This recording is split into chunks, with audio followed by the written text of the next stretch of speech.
James Dyson. Jenny Brown. Troy McCormick. Sam Smith. Okay, item number 3 on the agenda is the minutes from the regular meeting of April 2nd, 2020. We need to approve those minutes.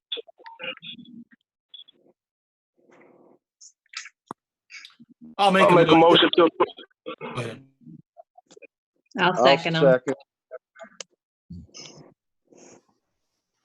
Okay, then item number 4 is that You need to take a vote on that. You need to vote on that. And again, because we're on Zoom, you're going to need to do a roll call vote. Okay. Brown, Yes. Dyson, Yes. McCormick, Yes. Smith, Yes. Spalding, yes.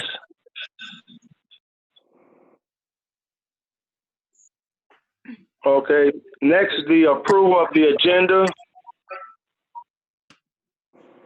I would make a motion to approve the agenda for our meeting May 7th. I'll second that. okay. Brown, Yes. Dyson, Yes. McCormick, Yes. Smith,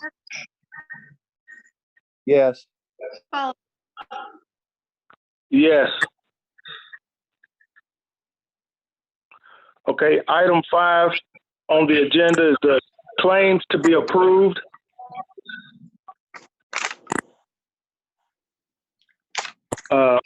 I don't have any claims. Zach, do we have any claims to be approved? There were no claims for this month. All right.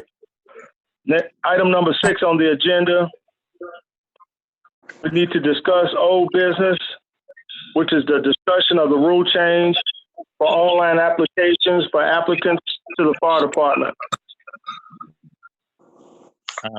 So this was tabled, I believe, last meeting, and since then I've prepared the proposed rule.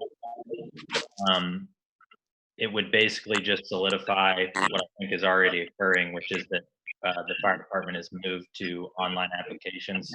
This would bring your rules up to date. So I would ask probably that you have a motion, a second, and a vote on whether to post the notices.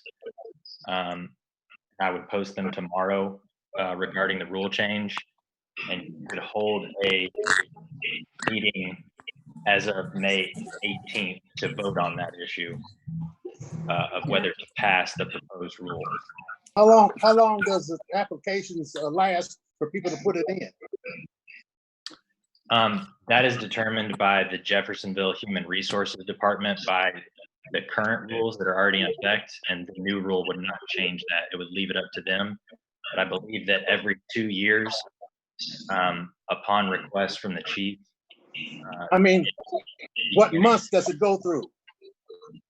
I think that that's kind of determined every 2 years. When the chief has requested that the application process be started, they determine as they go how long the applications are going to be open. I believe that there's an item on the agenda today. Ours was, I believe, supposed to end. Joe, do you know what the original date was? Brian, I think it was this month, wasn't it? Yeah. Originally supposed to end April 30th, I believe. Right, It the was beginning of this supposed to end month. April 30th. But there is an item on the agenda today to address that. So, as it relates to the coronavirus, but I believe that the Human Resources Department is the one that determines how long the applications are, when they start and when they stop. Okay. That's done in consultation, I think, with the union and with the fire department's administration. Yeah. So Zach, the item here at number 6 that were the online applications, you just need a motion that says that we will accept online applications like the rest of the city is doing? I actually just need a motion and a second and a vote to approve posting a proposed rule change.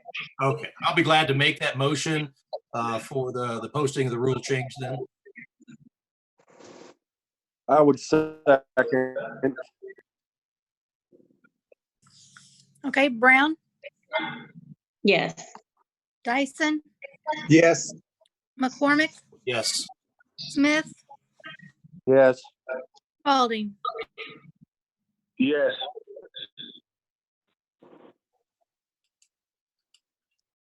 So I will post those tomorrow morning.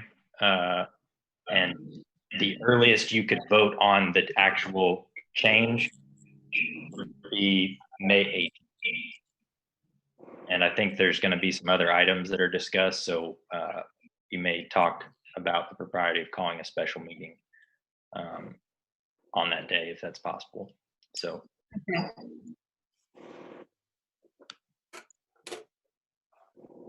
Okay. Item number 7 on the agenda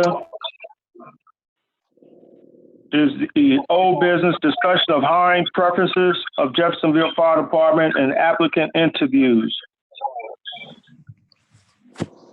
So this was also tabled at the last meeting, and it was placed on here at the request of the chief. I think since last meeting and now, we've myself, Larry Wilder, who's now the attorney for Chief Grant, Joe, Bert, Bryan Emerson have met with individuals from the union and from the Indianapolis Fire Department to discuss potential changes to the interview process, but I would probably just turn it over to the chief or Larry if you guys want to discuss that. Chief, do you want to go ahead and go through what it is that the expectations or that are be achieved, and how is it looking at proposing move expectation forward? Yes, what I'll do is also go ahead and, give that to Deputy Chief Emerson, because he kind of spearheaded to give it to you. If you would like to, Brian, go ahead and a little overview of what we come up with. Me, you, and Joe, and the Sure. Indianapolis. First, yeah, I'd be happy to. Can everyone hear me consistently? I know Chief Grant was a little in and out with his volume. You're coming in okay. Yeah. Okay. Yeah. Well, All right. those who are not speaking, can they put their phone on mute? Because I'm getting a lot of background noise. Good call. So, yeah, I'll give us a quick overview on what brings us here to talk about this topic specifically. I'm sure I'll miss one or two things, and we'll happily kick it over to President Hurt if you want to fill in any blanks that I miss, Joe. It shouldn't be any secret to anybody on this committee that we've been searching and continuing to refine our hiring process to find not only the best candidates, but a good reflection of our city, particularly in terms of diversity. We've talked a lot about the applications coming in and how can we get more people to apply, and how do we make sure we don't throw out some of those applications. Well, I think the next thing that we're looking at is we would like to expand the number of people that we interview. In the past, our limitation with that has been that you guys are basically unpaid, and you're very limited in how many people you can interview. I mean, it requires a 3-person panel, 3 days to be able to get through roughly 30 interviews. And every 2 years when we hire and promote, we feel incredibly guilty. We know how much time you guys sacrifice, and we appreciate that. But we feel like if we can expand the number of people that we interview, we might capture a better picture of our city in terms of diversity. And one of the ways that we can do that is to build more than one panel. So our idea has been to create, I think we settled on 3 panels made up of members of the Merit Commission, online firefighters, administrators, people of all races, sexes, age groups, in order to interview more people and expose everyone to someone that looks and feels familiar on the panel. And we would like to do that if possible this go round. And we realize that's a tremendous time crunch, especially with us having lengthened the period of application. But that goes to the same end. We just want to get more applications, interview more people so that more people have a fair chance to end up toward the top of that list.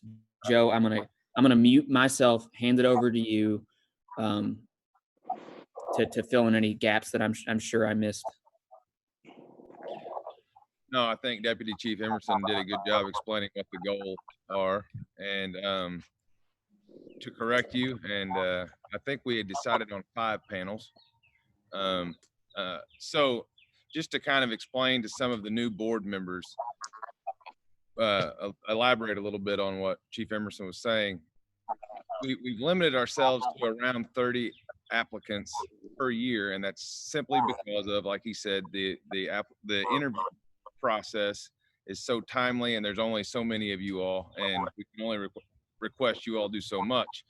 So Indianapolis has panels, and these panels are made up of just online union members. It doesn't mean that needs to be the way that it is, but so we can build our own panels, our interview panels. And so I think, and somebody can step in if I'm wrong, but what we had decided on was 3 firefighters, 1 merit commissioner, and 1 member of the administration, be it the fire administration or the HR department.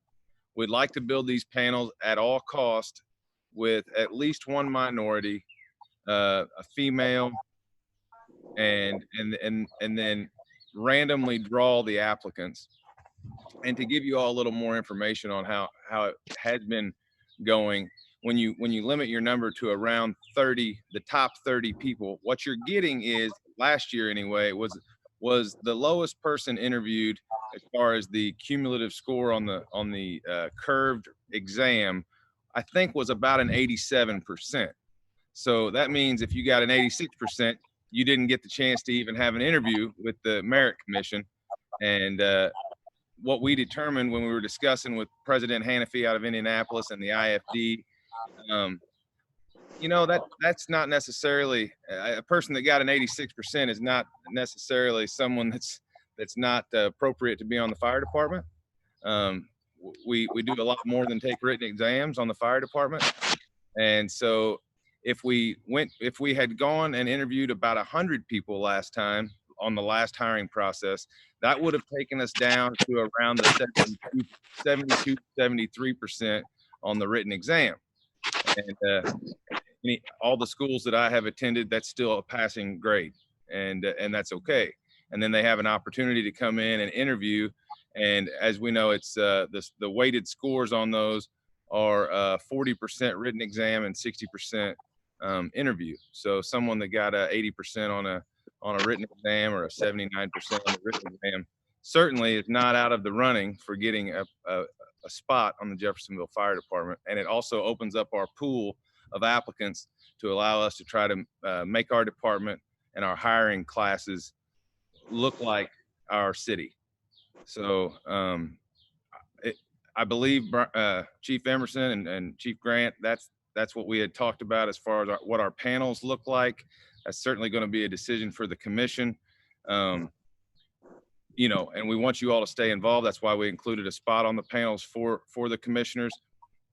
We'd like to randomly draw the interviews for which panel gets what applicant, randomly draw the numbers.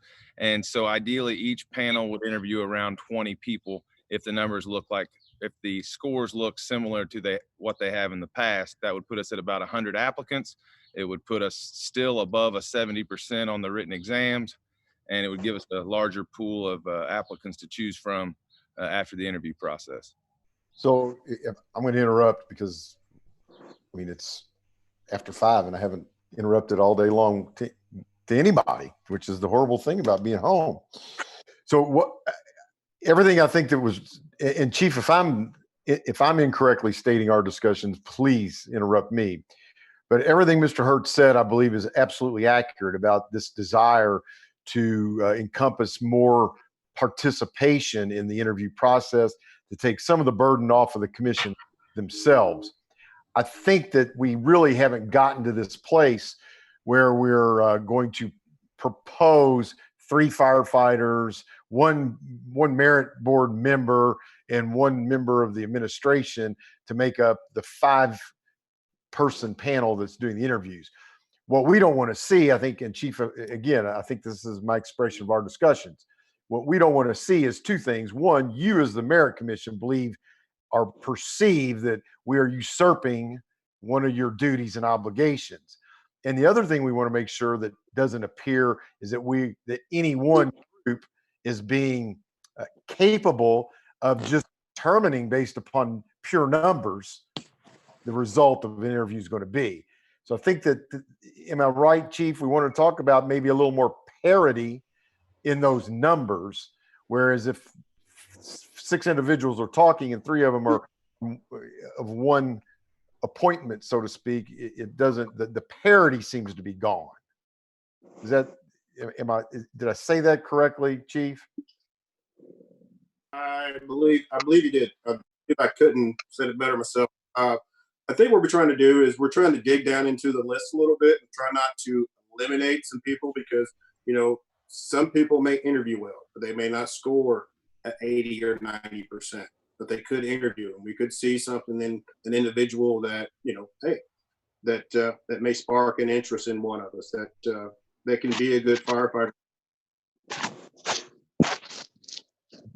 And Larry, if I might add, we do have some new folks, I believe, on the panel that haven't been through this process.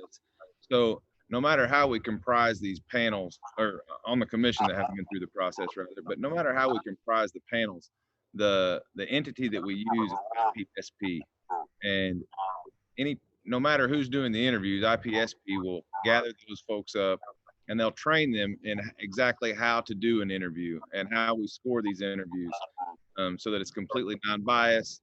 And then there's certain ways and criteria how you score. And then after the interview's done, everyone's scores are kind of thrown in a pot, and no one can be too far away from the other person. So it's I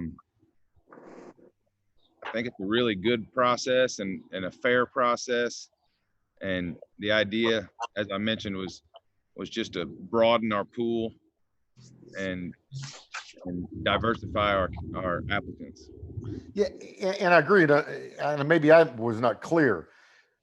What Chief's concern is that if with these numbers you threw out, 3 rank and file on an interview panel, 1 member of the commission, 1 member of the administration, we've got 5 individuals that are doing an interview for one person, and suddenly the commission has the input of 1 member in that panel, and this chief has the input of 1 member of that panel, and then the rank and file has 3 individuals that are making their evaluation. So the parity piece that I'm getting to is parity among the decision-making groups in the panel. Do we know how many applications we've received this round? That's what I was going to ask. Does anybody know how many we have? For this present year? Yes, that we would be interviewing. Well, I think that I'm skipping ahead a little bit, but I think if you look at the agenda, you know, based on these discussions that we had, as well as, you know, kind of what's going on with the emergency crisis right now, the chief and the union, I believe, and if I'm misstating that, tell me, but are requesting that you guys vote to extend the deadline for accepting applications to May 31st. So it's actually would not be closed yet. Okay, well, I guess my point was, How many people do we have? 170 guys. we've had 170 Applications so far. Okay. I mean, I've never been on an interview panel before where everybody that applied got an interview. I mean, there's got to be some way to whittle that number down, obviously. The written test will, Joe mentioned the 70% cutoff as a minimum. We looked at a couple of the test results from so the exam will wheedle out some people, and then we are expecting around 100 people to be interviewed. So even if we were to have 300 applicants, statistically, somewhere around 100 people are going to get about 70%, and that's obviously going to fluctuate. But looking at our prior numbers, that's what we're expecting, around that 70% number. Am I right on that, Joe? You're right. I thought, yeah, we had actually drawn out some guidelines on that, not to exceed 100 applicants and not to fall below 70%. I don't know if we still wanted to stick with that. I know that Indianapolis does that. They set a cutoff that you can't score below a certain written exam score.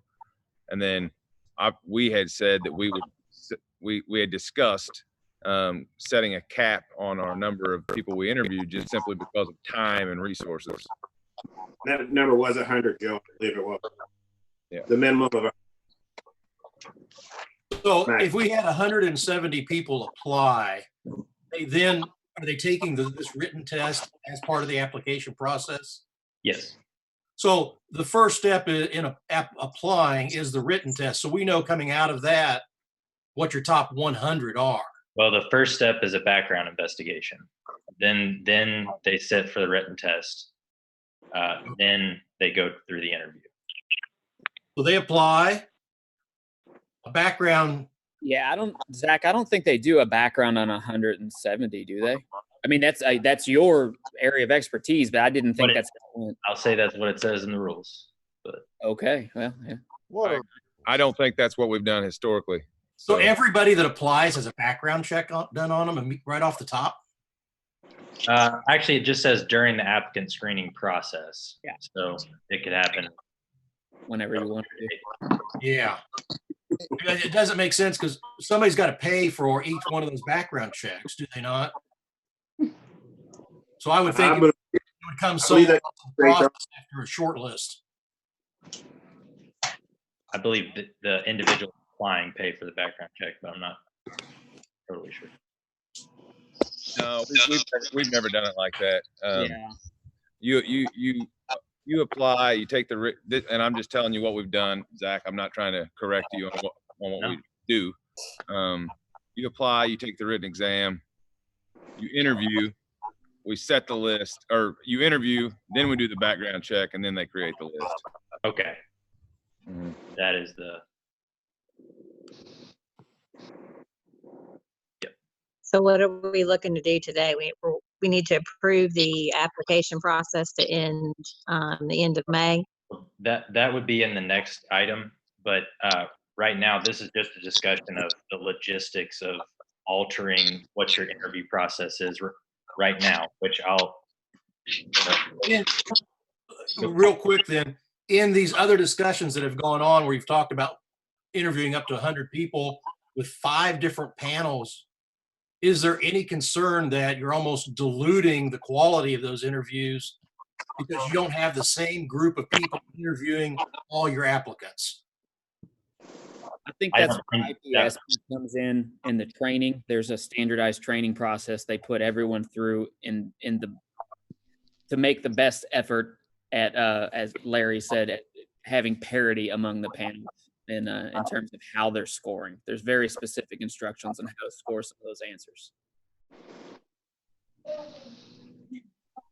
Also, each panel will have the same questions.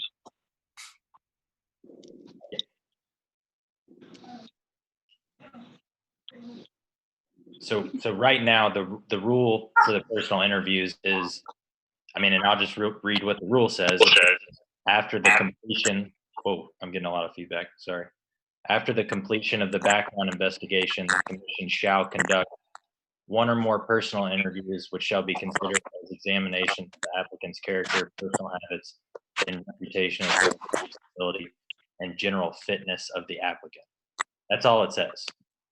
So in the current process, I believe that the merit commission is conducting all of the interviews, and what they're saying is there's a limitation on how much you all can do. We have looked at how Indianapolis has done this to be able to expand the number of people that they're interviewing. I mean, I believe that the panel system they're proposing is kind of based off the same structure used by Indianapolis in the general sense. So Zach, are we looking for a motion to extend through May 31st, the hiring process, as well as establishing 5 panels that would be inclusive of 3 firefighters, 1 administrative individual, and 1 merit board member? So those would actually be 2 separate motions that would need to be made.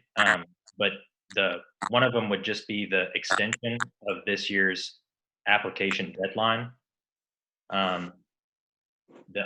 What we're talking about right now is just basically another motion to amend your all's rules to reflect a panel process. And what the notes that I have from what we talked about right now is the new rule would include language that would put in place 5 panels.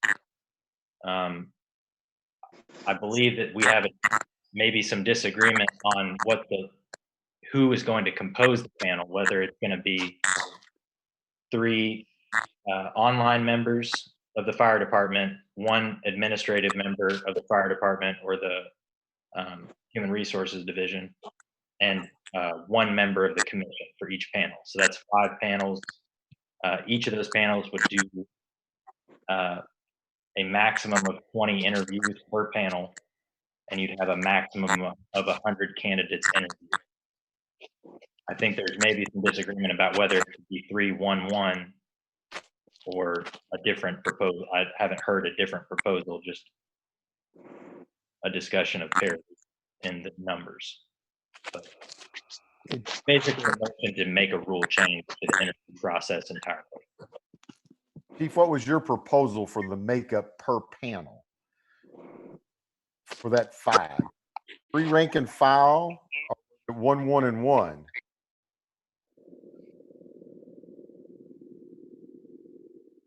I'll jump in there, Chief. Our proposal, and if you guys don't mind, if you'd hit the mute button, I'm getting some. It very well may be on my end. So our proposal, and I apologize. I think President Hurt found us in one of those situations where we each thought the other submitted something to you, Zach, so you could present it in writing to the members, and maybe we can just do that on the. Receive anything. Yeah, I know. I don't think it's on you at all. Maybe we can do that at the special meeting. But what we intend to propose writing to the commission is that we expand our interview to 5 panels of 5 people and interview up to 100 people. And as long as they had a minimum score on the written exam of a 70%. This 5-person panel would be made up of 3 online firefighters, 1 executive appointment, maybe we call it that, one from fire administration or HR, and then 1 member of the Fire Merit Commission.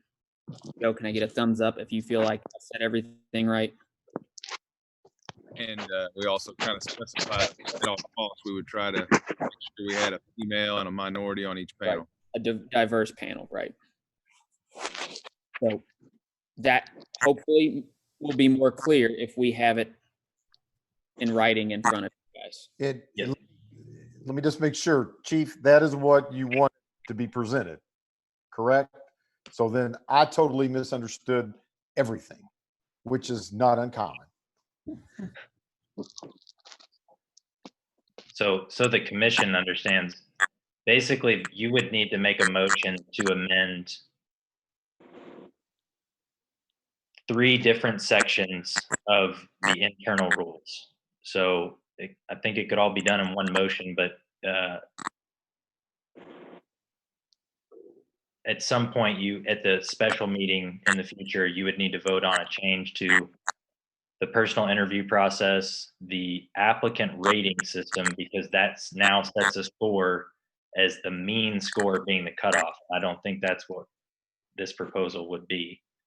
As well as potentially changing the applicant eligibility list, section A, where it had only 30 individuals with the highest composite scores listed from highest to lowest on the eligibility list. But those would be the 3 potential places in the rules where the changes would be made. But for now, I think you could just make a motion to have me notice a rule change as it relates to the interview process. I guess I'm still questioning. We're moving away from, if I understand historically, one of the main reasons for this commission is so that we have non-active, well, I won't say the non-active firemen who are doing the hiring process.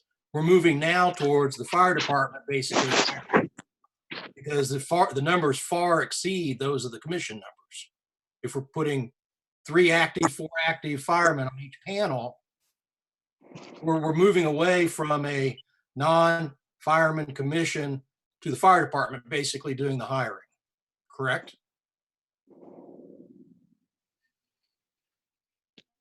No, I think here's what we're trying to do is we're trying to get a good mix of people. I understand. I see that. And I don't think we're not, and we're here we give you our proposal, but I think we're here to compromise. If you got some ideas that may work better, I'm open for it. But I know as the chief of the department, I am faced with something that I've been, going through in the last, years, is that I'm not getting any females, I'm getting minorities. I'm not getting any department that mirrors the city representation. There's where the goal is. And if you have ideas, I'm open to Commissioner McCormick, if I might clarify the purpose of the commission, I don't think it was really ever to take away anything from the fire department per se. I think it was to implement a more fair hiring, promotion, and disciplinary process.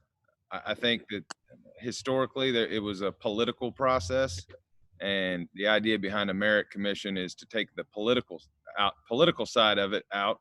And that's why IPSP comes in and instructs us how to grade fairly and have an unbiased interview for the hiring process. And just so we're very clear, it's not, the hiring and promotional processes are 2 different processes. So the promotional process would still be left the same. Zach, is that correct? We have not discussed changing any of that yet. Yeah, and just to kind of add on top of that, Joe, I think that first of all, the test is still there. It's as unbiased as we can get a standardized test to be. We've been very impressed with the way IPSP trains the commissioners to do the interviews. We think that quality and fairness will cross over into an entire panel of people. We'll continue to keep it fair. And then again, people will be randomly assigned to these panels. As far as we will know, I understand Jeff can be a small town sometimes, but we will be given numbers of people. We won't know, we or whoever are on the panels won't necessarily know people's names. And we would like it to be as random as possible. So I understand we're introducing a little bit of an unknown variable back into the equation. But I think that we were just feeling that we were a little limited in our scope of interviews, and it's kind of unrealistic to expect you guys to continue to give up more and more time without any additional compensation, which is going to be able to be there. And I think you can understand what we're getting at there. And I don't know who else we could bring in to do this and put that kind of time into the process. Yeah, don't get me wrong. I don't want to do 100 interviews. I just want to make sure that we're not moving to a whole different type of process when this is the first I've heard about it, and I'd have a hard time voting on something that's going to drastically change, all this process. You mentioned that or somebody did, that this panel process is being used in Indianapolis. Is it being used in other departments throughout the state as well? Yeah. So Indianapolis is kind of a trailblazing department. They've had a merit system since before. I think they were the first state in the department, or first department in the state rather, to have a merit system. And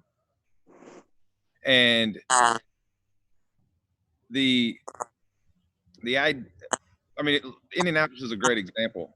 They have 2,000 firefighters, and they interview 800 people. So they have a merit commission that there would be no way. Their merit commissioners don't do any interviews.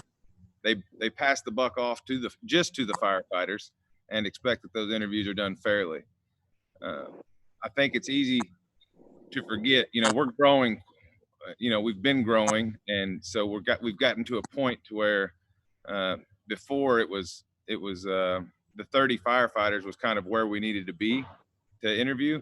It's just, we weren't interviewing a group of people that looked like our city.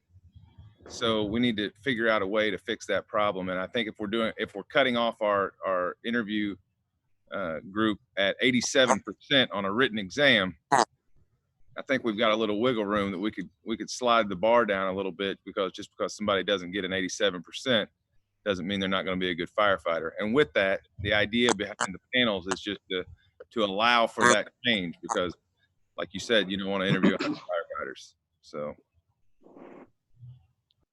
Is the 70%, is that just Indianapolis who uses that number, or is that statewide, or where do we get the 70% from? Indianapolis actually sets their number yearly. They have so many firefighters or so many applicants apply. They actually set their number just kind of based on their needs every year. Zach, I believe that's what we were told. That's what I took away from that conversation. Yeah. We use 70% because that's what it sits well with us, because that's what our certification classes, all the certifications we have. If you're below a 70%, you don't receive that certification, kind of the passing score in general for the fire service. So we and let me remind you, we said you can't get less than 70%. Last hiring process, if we had said that, and then also had our limitation of 100 applicants for interviews, we wouldn't have even gotten down to 70%. We would have been, I think it was 73 or 74% or something like that. So 77, is that right, Brian? Okay, yeah. 77%. So my takeaway from that meeting with Indianapolis was that because we live in an imperfect world, fairness is always going to be a moving target. And I think that even 8 years ago when I got on the department, I figured, well, we're striving to find the perfect system, and that system will always work. And after talking with President Hannafy and the people up in Indianapolis, it's always going to be moving, and you've got to change your system to try to keep up with it. Because if you found that, some aspects of it are working, but you're excluding an entire group of people, even if you feel like the test was set up fairly, something has gone wrong there. So this is just a further attempt to us to chase a moving target and try to get a little closer to perfection for now. In 10 years, we might have to go another direction,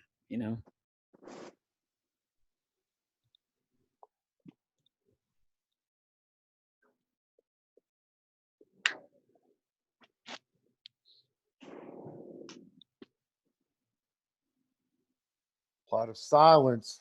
Silence always breeds strength. I think we're all thinking, we're all surprised. So we're all everybody's thinking, aren't they? Well, So, I'm here representing, over 100 members of my local. And just so you guys know, I had a meeting regarding just this topic, and it was well received. And everybody understands the intention and the spirit of this change. They understand it's not feasible for you guys to be able to interview that number of candidates.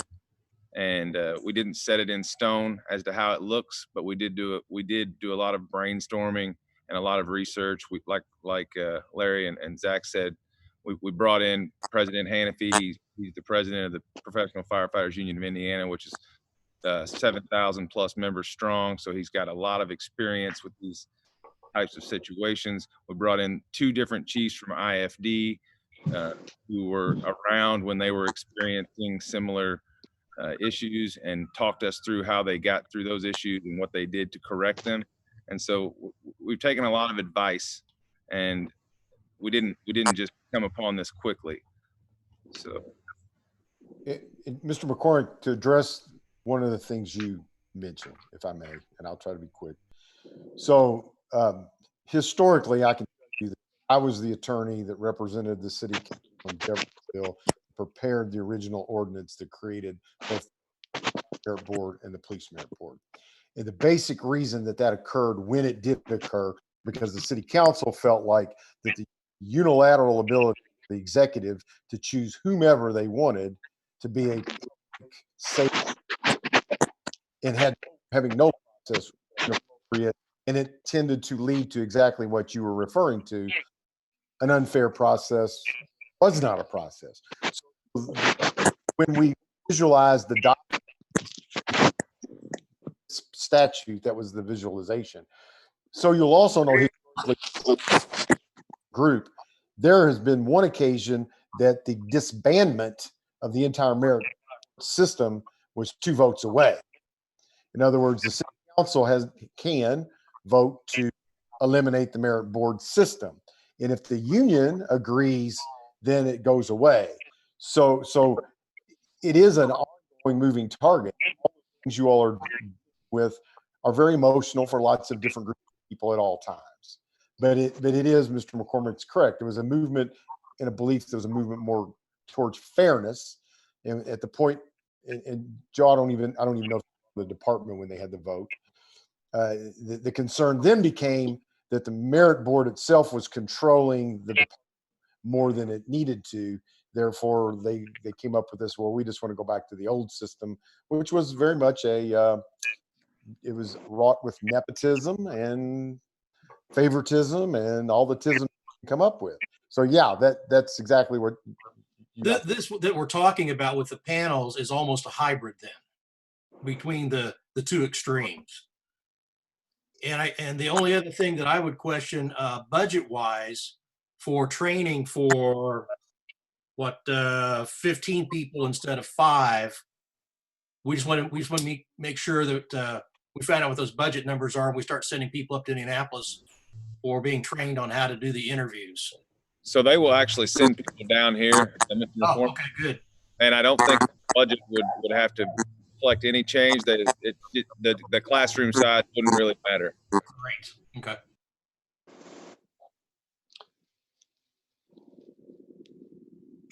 So Zach, what motions? Go ahead, Troy. Zach and Mr. Water, my question is, when the original ordinance was creating the merit board,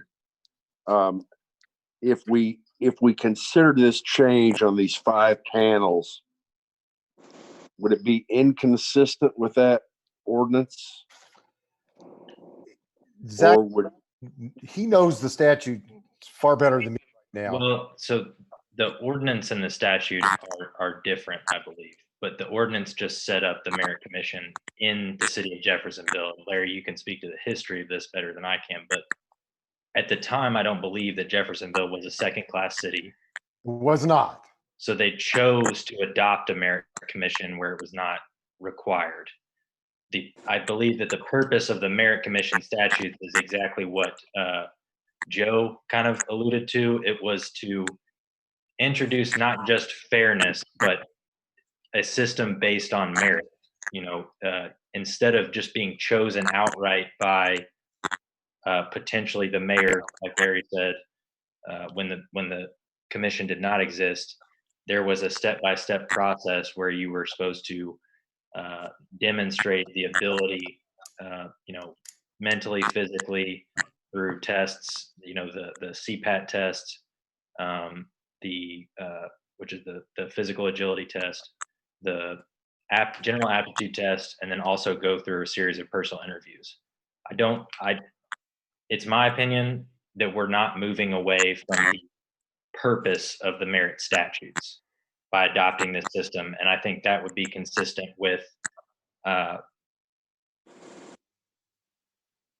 what other departments have done. They're not moving away from the merit system statute, but they've adopted a different system than ours. I'm not telling you that you should or should not adopt this system. That's for you all to decide and vote, but I don't think that you're moving away from the general legal principles that underlie the purpose for the merit. What I'm hearing you say, if this was adopted, it will not conflict with the spirit of the ordinance creating the merit board. I do not believe so. Absolutely would not at all. You all have the latitude to make this decision, make these changes, and it's absolutely consistent with the ordinance and the statutes. Yes.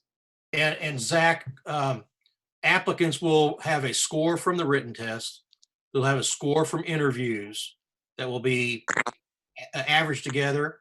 Is there a third score from the physical test that goes into that? That is not included in the composite score, but the physical agility test is statutorily required. You have to be CPAT certified to be.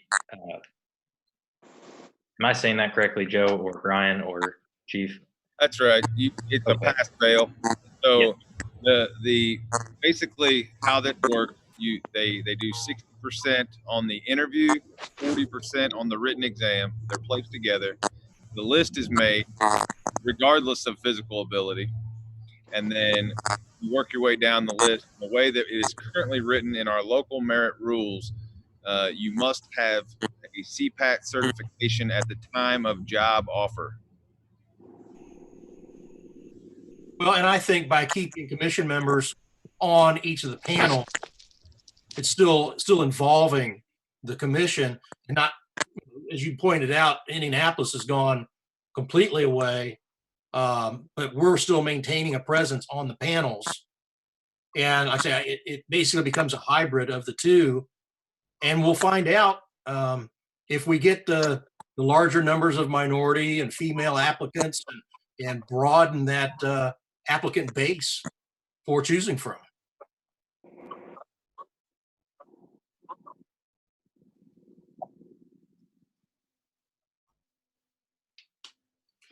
And so you would not need to vote on that rule change tonight. It would just be to, again, the same as the last item, it would be just to post notice of a proposed rule change to be voted on at a later meeting.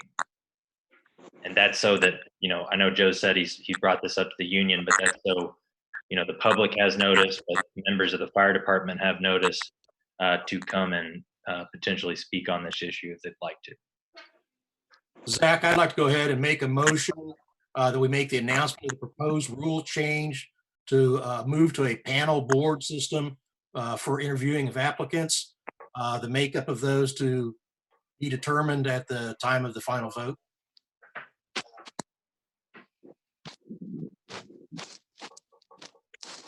I'll second. And you will need another roll call vote. Brown, Brown agrees. Yes. Dyson, Yes. McCormick, Yes. Smith, Yes. thank you. Spalding, Yes.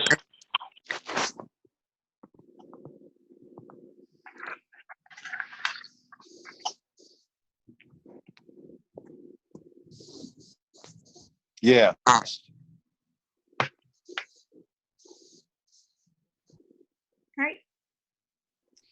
Zach, is that something you would like for me to submit to you, or are you more comfortable creating that document yourself?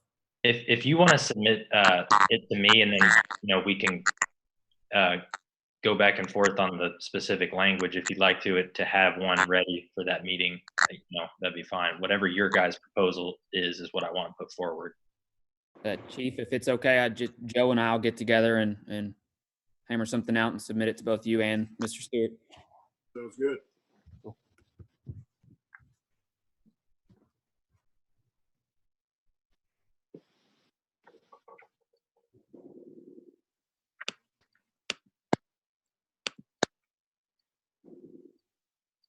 So is everyone still on the line? Yep. I'm here. Yeah, everyone's still here. Yeah. Okay. Okay, Zach, do you know the date that should have the special meeting, or that I'm should sorry, to be I had a determined? connectivity problem. I apologize. So we could have a special meeting as early as May 18th, if that is okay with the members. That's when we could do the meeting. We need 10 days basically after notice of the proposed rule changes. And what date did you say that was? May 18th. That'd be a Monday.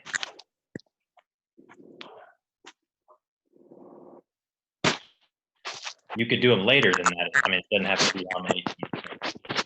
I think we're also trying to squeeze this into this application process, which the deadline ends could end May 31st.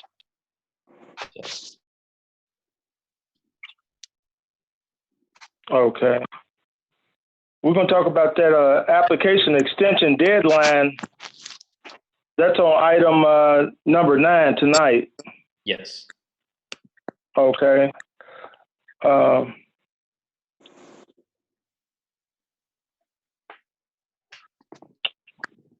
Okay, so yeah, we should try to have a special meeting if possible, May 18th.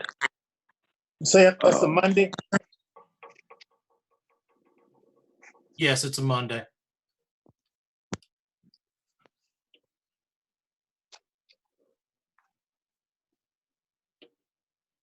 Okay. So next on the agenda for today is item number 9. It's new business, and it's the issuance of announcement for promotions. It would be a number 8. Sorry, I didn't.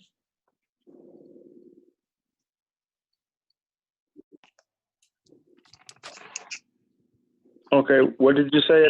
It would be number. I'm getting 8. a lot of static. Number 8 is the next item. Okay. Okay. The item number 8 is the request from the chief to fill a vacancy within the department from the eligibility list.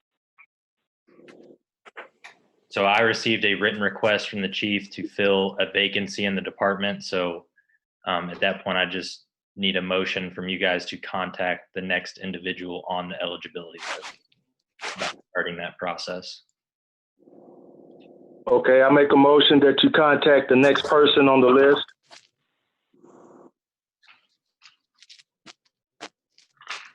I'll second that. Okay, Brown,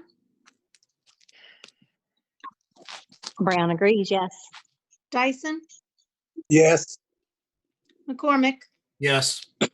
Smith. Mr. Smith,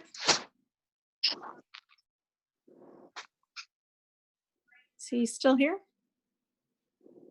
I think he said he was having an issue with the. Mr. Spalding, Yes. And Zach, what is the name of the next applicant or the next candidate? I'm sorry. Is I've that had connectivity problems. I'm sorry. On the last motion and vote, I apologize, but I was cut off. Do you want to still vote? Yeah, I had connectivity problem and I just did not hear the motion. It was that a just motion. voted upon. It was a motion to accept to Contact the next candidate for promotion. No, And do, not for promotion. promotion. No, contact the next applicant on the applicant eligibility list. Because there's a vacancy in the department from, I believe, when Chief had retired. oh, okay.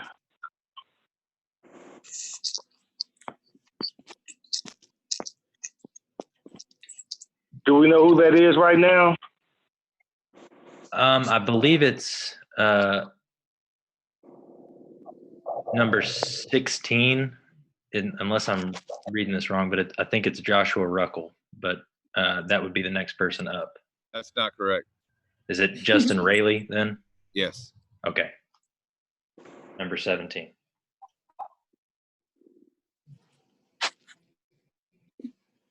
What's his last name? Rayleigh. Okay.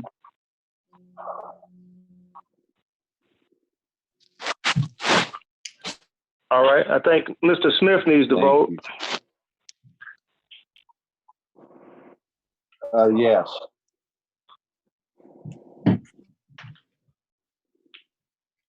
Okay, so we all voted to contact the next applicant for the on the eligibility list. So item number 9 is new business. It's the issuance of announcement for promotion, testing dates, candidates testing date, and extension of the application period for potential candidates due to the coronavirus. So the first, the issuance of the announcement, this was basically when I contacted Amy Emerson from IPSB. She just needs us to request some specific dates for promotional testing and interviews. And this is for promotions now. So I think in 2018, the written date for the promotions test was September 27th. And the interviews were from October 15th through the 19th. That was what she had in her file. You could attempt to request the same dates essentially, but that's what that item was, to basically solidify, when the promotions tests and the oral interviews would take place.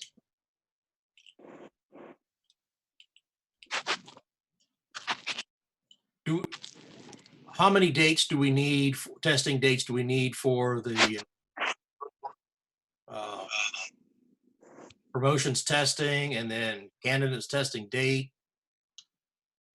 So those are two separate ones, but it looks like from the information she gave me, there was one day for promotional testing. And then there was one proposed day currently for the application testing.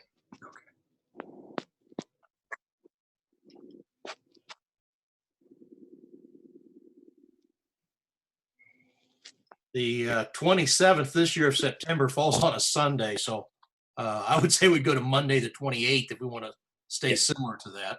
Okay.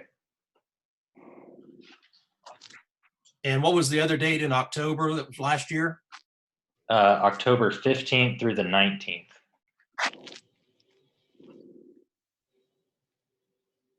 So maybe that's 5 days. That's a full week. Maybe the 19th through the 23rd of October.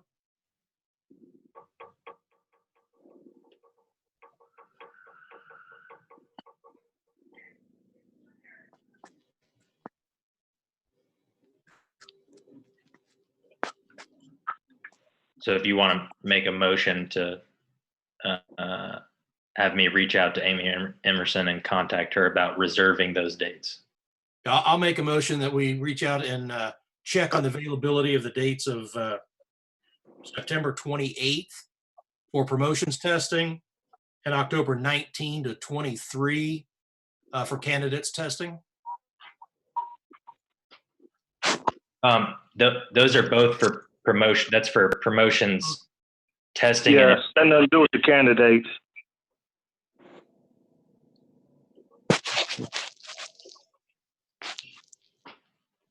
Hey, when I talked to Amy, I think she said, I guess get the applicants squared away first, and then talk about the promotions at a later date. Okay. Just so everybody's clear on that, I think the rules state that the eligibility list or the promotional list is only good for 2 years. And I don't know that it says that you have to have a promotional list to promote from, but after the 2-year period, it expires and you can no longer have a list to make any promotions from. Is that right, Zach? I think that's correct. So I'm just trying to reach out to her to set those dates. I think we can do the applicants' dates. I can talk to her about the applicants at the exact same time. So that's another, but that depends on, I was going to move into that here in a second but I've heard a motion. Is there a second? Is there a second? I'll make a second. About the promotions, just specifically just the promotions. Just for the to reserve those dates. The dates proposed were September 28th, 2020 for the test for promotions, the aptitude test, and October 19th through the 23rd of 2020 for the interviews for promotions, both for promotions. Those on the weekends as well, right? No. I think in the past we did it on the weekends, if I'm not mistaken.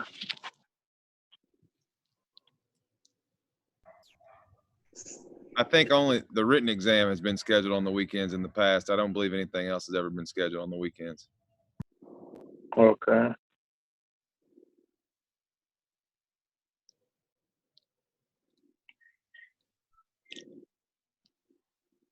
Okay. Let me clarify that the written exam for the new hire for the applicant process has been scheduled on the weekends. The written exam for promotions has never been scheduled on the weekends. Okay. These two dates for 2020, September 28th for announcement is a Monday. And then the October 19 to 23 for testing is a Monday through Friday.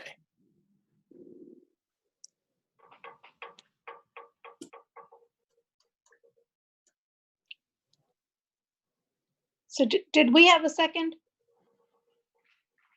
I don't know. Yes, I second it.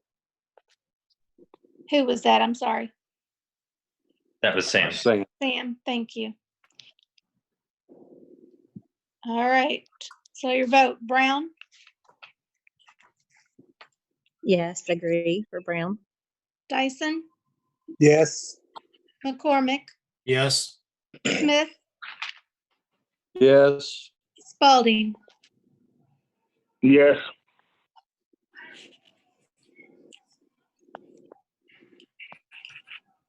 So I will simultaneously try and reach out to her about the applicants, but the proposed dates right now are June 13th for the written exam and July 11th for the interviews. And this is for applicants, so different situation. But I think because we're talking about changing the interview process as well as extending the you may discuss extending the application deadline. At least that was a request made by the department. I was going to ask for much, much later days than that. So potentially move everything back 1 month. So sometime mid-July for the written exam for applicants. and sometime mid-August for the interviews for applicants.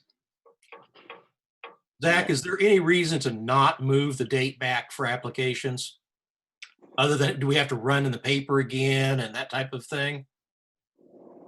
I'm sorry, I couldn't hear you.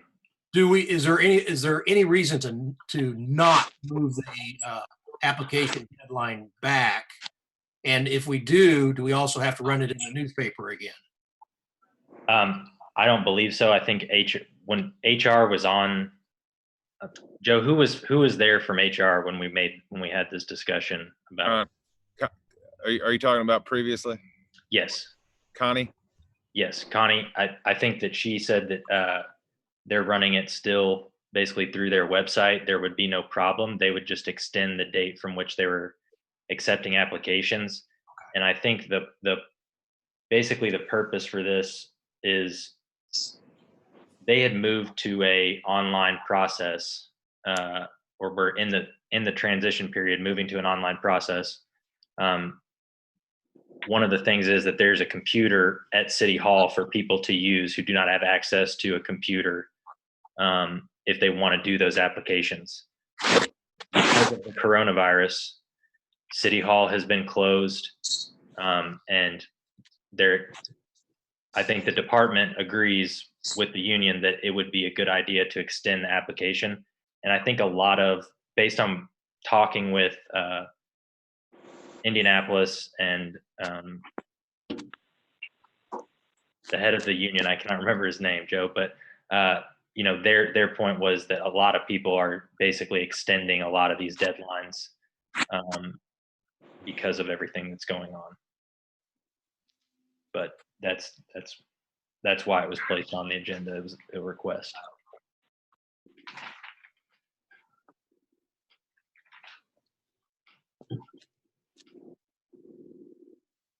I'm good with it if somebody else wants to make this motion.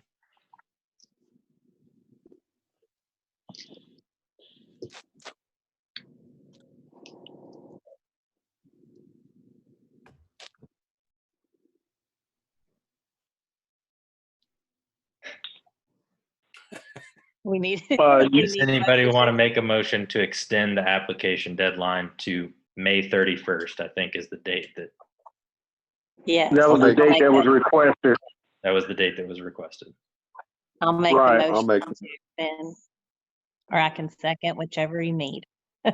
Go ahead, Jenny. Go ahead and I'll second it. Okay, I'll make the motion to extend the application process to May 31st. Second. Okay, Brown, Brown, yes, agree. Dyson, Yes. McCormick, Yes. Smith, Yes.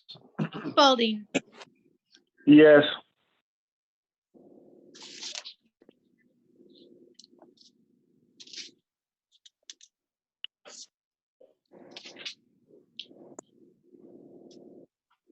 What we got next, TA? Okay.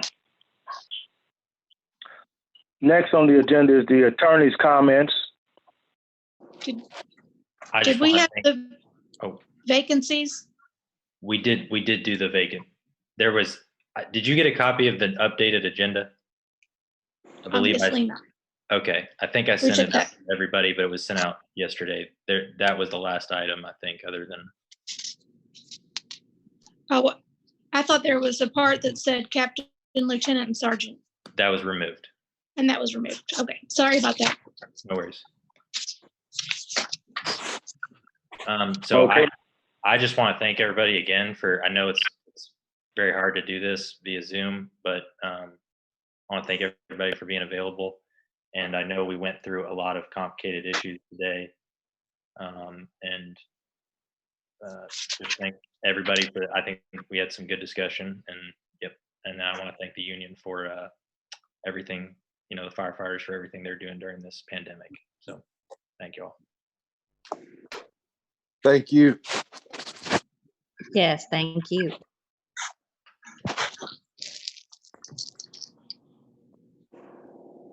Okay, next is the report from Local 558 Union. And likewise, I want to thank everybody. It's not an easy conversation to have a lot of time, what we're trying to do here. And I think everybody understands the spirit of it. I think it's going to make us have a better department. Our department's going to reflect our city better. And so thanks to the administration and Zach and Larry, you guys, all your time the other day when we all met with the leadership from Indianapolis. And moving forward, I think it's just going to make our department better. So, and thanks to all the merit commissioners. And I think you guys will find that this makes your jobs a little bit easier as far as the interview processes go. So thanks for everything. And thanks for dealing with the electronic meeting systems. Okay, next is the report from the administration. JFD. I would just like to say, mirror what Joe Hurt said. I do appreciate all you guys' hard work, and I think what we're trying to do is move the direction. You guys have been a big picture, a big part of that picture, and I'm just looking forward to working with you. And thanks again for all your work. Thank you. All right. Next is on the agenda is the Fire Merit Commission comments. Anyone have any comments? I'll just say that I appreciate everybody giving the answers to the questions that I had and the other commission members had over some of the changes going to a panel interview process that helped bring it a little bit more into focus for us so we could get that process started. All right. Does anyone else have any comments? Okay. Next on the agenda is adjournment. I make a recommendation that this meeting be adjourned. I'll second that. All right, Brown. Brown agrees to adjourn. Yes. Dyson. Yes. Yes. McCormick. Yes. Spalding. Yes. Smith. Yes. All right. So, Mr. Smith, today your name came up while we were at Zach's father. I'm going to tell everybody. Zach's father came home from the hospital today after how long, Zach? 36 days? I believe that it was 29 days. Oh, wow. With COVID. And he came home today, so we went out and lined the driveway at the farm. But the family's, one of their good friends is someone who was throwing your name around, and Zach didn't say anything bad about you, Miss. Well, I appreciate that. I'd like to know who the culprit was, but oh gosh, can't remember Paul's wife's name? Beth Torp. Yeah. Torp. Oh my goodness. Okay. Disregard everything she said. Where was he for 30 days? Good news on your dad. That's great. Thank you. Thank you. He was at Norton Brownsboro Hospital in Louisville. Oh my gosh. Glad he got out of it. Congratulations. Yes. Thank you. He's very happy to have him home. He's much happier to be out of there as well. Yeah. It's a nice hospital though. It's terrible to not be able to go see those people, you know. And I appreciate Mr. Wilder not quoting Beth. So with that, I'll get off the phone. Thank you all again. Thanks, everyone. Take care. Hope everybody stays healthy. Thank you. Bye-bye.